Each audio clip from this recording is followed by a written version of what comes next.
జయప్రదం చేయండి ఆశా వర్కర్ల రాష్ట్ర మహాసభలను. ఆశా వర్కర్లంటేనే చెల్లెమ్మ అందరికి లోకువాయే.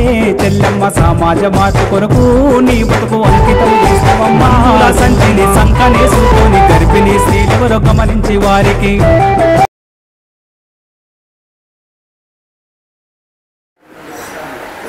Working women forum all India leader comrade Mallika madam గారు, ఏఐటీసీ రాష్ట్ర నాయకులు రావులపల్లి రవీంద్ర గారు, వెంకట సుబ్బయ్య గారు, నాగసుబ్బారెడ్డి గారు, సుబ్బరాయుడు గారు, వేణు గారు, వేదిక పైన ఉన్నటువంటి గంగాధరు, మిగతా నాయకులందరికీ కూడా భారత కమ్యూనిస్ట్ పార్టీ కడప జిల్లా సమితి పక్షాన అభినందనలు తెలియజేస్తా ఉన్నా.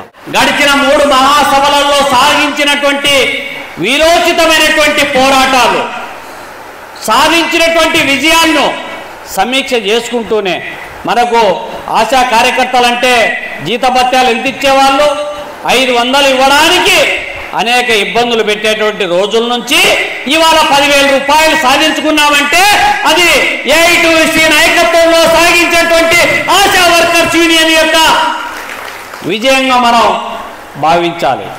చట్టం ప్రకారం ప్రతి ఒక్కరికి 26,000 ఇవ్వాలి, అది హక్కు. కానీ అమలు చేయడానికి పాలక ప్రభుత్వానికి వచ్చే నొప్పేంటి?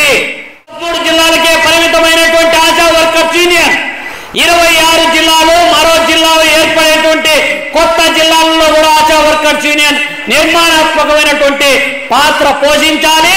రానున్న మహాసభల నాటికి 26,000 జీతభత్యాలను సాగించడమే మన ఉద్యోగ రక్షణ కల్పించడం కోసమే కావలసినటువంటి జీవోలను సాధించుకోవడమే లక్ష్యంగా మీ ముందు ఈ మహాసభలు జయప్రదం కావాలని, అటువంటి సమర్థవంతమైనటువంటి చర్చలు జరగాలని కాంక్షిస్తూ, మీ మహాసభలు విజయవంతం కావాలని మరోసారి కాంక్షిస్తూ నాకు అవకాశం ఇచ్చిన మీ అందరికి కూడా పేరు పేరున ధన్యవాదాలు తెలియజేస్తా ఉన్నా.